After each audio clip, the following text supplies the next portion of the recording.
A fascinating idea just dropped about how to test for true AGI, one that moves beyond today's benchmarks. Demis Hassabis at Google DeepMind explained it in simple, bold terms. He proposed not a quiz, not a game, but a true creativity test.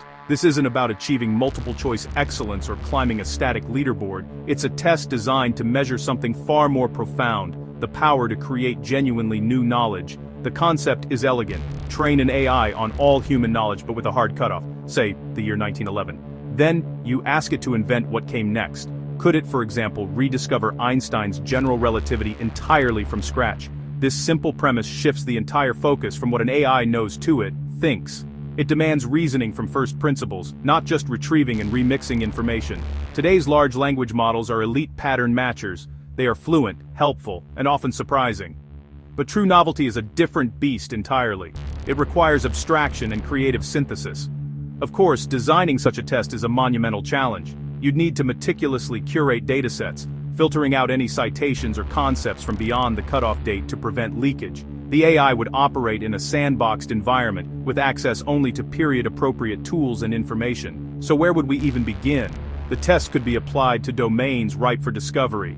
Imagine tasking an AI with designing novel proteins or enzymes based only on early 20th century biochemistry, or challenging it to discover new materials, like superconductors, using only foundational physics. It could explore mathematical conjectures or even optimize complex chip layouts, generating testable hypotheses and lab-ready protocols. Hassabis's test gives us a concrete target, a North Star for AGI research. It forces us to ask, do we want a perfect digital library, or a true discovery partner? The answer is likely both, but achieving the second one changes everything. To get there, the community will need to focus on key areas: developing agents with long-horizon reasoning, building more sophisticated memory systems, and creating tools that can validate an AI's chain of thought. This vision sets the bar high, guiding us toward breakthroughs that will build real, generative intelligence. To truly test for reasoning, not just remembering, Demis Hassabis of Google DeepMind proposed a modern Turing test, but for scientific discovery. He made it concrete with a specific cutoff: the year 1911. The challenge is simple in concept, but monumental in practice. You feed an AI everything humanity knew up to that year, every scientific paper, every book, every piece of established theory, but absolutely nothing after. Then, with the AI steeped in the world of pre-war physics, you ask it the big question: can you derive the theory of general relativity? Einstein published his groundbreaking field equations in 1915, a full 4 years beyond the AI's knowledge cutoff. The theory simply did not exist in its training data.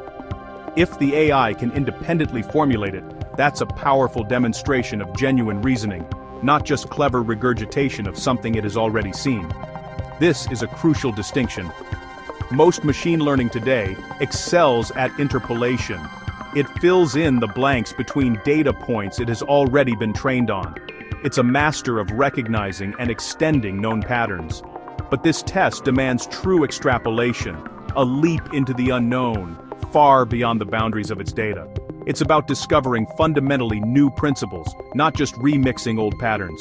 The AI would have to synthesize the key insights from special relativity, Newtonian gravity, and Maxwell's equations, and then make the conceptual jump to curved spacetime. That creative leap is the entire point of the exercise. But to be fair to the AI, we have to remember that Einstein didn't work in a vacuum. He had his famous thought experiments and powerful mathematical tools. Through years of contemplation, he built a deep, almost tangible physical intuition about the universe. And crucially, he had access to the advanced mathematics, like tensor calculus, needed to formally express his radical ideas. So for an AI to have a fighting chance, it likely needs more than just text. It needs multimodal inputs and the ability to run its own virtual experiments in a simulated environment. The process of discovery matters just as much as the final answer. So, where are we now on this journey? Today's models are undeniably impressive, but their performance is often brittle and jagged. They can achieve gold medal performance on a complex task 1 minute, only to make a basic nonsensical slip up the next. This inconsistency reveals a lack of robust understanding. That's not general intelligence. So what's missing from the current paradigm? To build truly intelligent systems, we first need to map the gaps in their capabilities. And as we do, the roadmap being pursued by labs like Google DeepMind is becoming clearer. Hassabis says we still need 2 or 3 big breakthroughs. Scaling helps, but might not be enough. We need fresh architectures. First, memory that stores what matters, not just longer context, smarter context. Second, continual learning without forgetting. No costly resets. Learn like kids. Integrate new stuff seamlessly. Third, long-term planning and robust reasoning. Hold goals over months or years, and adapt. These skills reinforce each other. Breakthroughs will be integrated, not isolated. Google's Gemini push targets these gaps. Microsoft plus OpenAI chase similar goals. NVIDIA and Jensen Huang fuel the hardware race. Sundar Pichai stresses safe, useful AI at scale. Satya Nadella bets on AI co-pilots everywhere. Across GPT, Gemini, Grok, XAI, and more, the race is on. But are benchmarks fooling us? Benchmarks drove AI forward for years. Now scores soar, but brittleness remains. Are we optimizing tests or building understanding? RC tests abstraction from few examples, designed to resist shortcuts, yet recent models jump close to human levels. Exciting and suspicious. Melanie Mitchell warns, high scores can mislead.